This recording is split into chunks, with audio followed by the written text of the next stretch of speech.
Sinisi ng COMELEC ang anilay vintage election laws kung bakit inabsuelto nila si Senador Rodante Marcoleta. Kaugnay ito sa hindi deklaradong detalye ng kanyang 75 million pesos na halaga ng campaign donations noong 2025 national elections. Yan ang Agenda Weekend Report ni Andrea Salve. Sa gitna ng mainit na diskusyon hinggil sa kamakailang pag-absuelto ng Commission on Elections kay Senator Rodante Marcoleta sa inamin nitong pagtago sa 75 million pesos na campaign funds noong nakalipas na halalan, muling iginiit ni COMELEC Commissioner Ray Bulay na ang kanilang 6-1 decision ay nakaangkla lang sa batas na tinawag niyang vintage. Sang-ayon siyang may loophole ang 1985 Omnibus Election Code dahil makakalusot umano ang mga kandidato sa maagang pagtanggap ng campaign funds. We have time and again mentioned that because they say that the spirit of the law is to prevent those things, accepting patronage politics and accepting contributions from people actually with government contracts. But you know, the laws, the rules have evolved. Dagdag pa ni Bulay, ang ilang probisyon sa naturang batas ay matagal na ring na-decriminalize. Kabilang na ang Section 109 na nag-aatas sa lahat ng kandidato na magsumite ng buo at itemized na Statement of Contributions and Expenditures. In an amending law, repealing law that was passed in 1991, decriminalizing all those sections, 107, 108, 109 till 111, decriminalizing it. Because you're familiar, Willard, with election offenses. They are criminal offenses in nature, correct? Yes. Do you know that? Yes.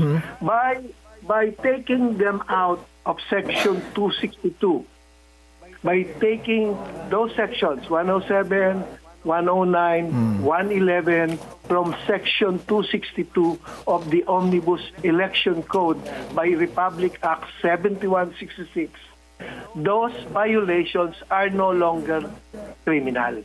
Sa isang panayam noong nakaraang taon, nabusisi ang senador tungkol sa hindi pagkakatugma ng kanyang idineklarang campaign spending na nasa halos 140 million pesos. Gayong zero ang inilista niyang contributions at halos 52 million pesos lang din ang kanyang idineklarang net worth.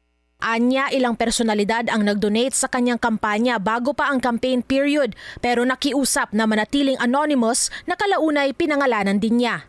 Una na rin ginamit na depensa ni Marcoleta sa kasong ito ang 2009 ruling ng Korte Suprema na ang isang personalidad na naghain ng kanyang Certificate of Candidacy ay matuturing lang na kandidato sa pagsisimula ng campaign period.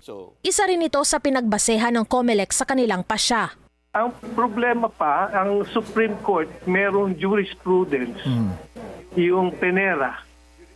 Familiar ka doon that an aspirant is only a candidate during the start of the campaign period, which allows him to do whatever he wants before the campaign period because we have no jurisdiction over his person, him being not a candidate yet. Dangerous precedent naman kung ilarawan ng election watchdog na kontradaya ang desisyon ng COMELEC. Ayon sa convener nitong si Danilo Araw, maling mensahe ang hinahatid nito sa publiko kung saan tila useless document na umano ang SOSE. It sends, very good signals for the rich and powerful that they can get away with fraud. They don't really need to properly disclose their donors as long as they request anonymity and for as long as they do so before the beneficiaries of the donation become candidates. So before the campaign period, you have to make your submission. So again, it's very, very telling of the kind of elections that we will be having in 2028, which is very unfortunate. Sa kabila ng kamakailang resolusyon, meron pa naman daw nakabinbing complaint ang kontradaya sa COMELEC laban kay Marcoleta hinggil pa rin sa kanyang inihaing SOSE. Bagaman wala pa raw update tungkol sa reklamo, umaasa silang maayos itong maaasikaso. Kung maaari, nais pa nilang maisa publiko ang magiging pagdinig kaugnay dito. Para sa Agenda Weekend, Andrea Salve, Billionaire News Channel.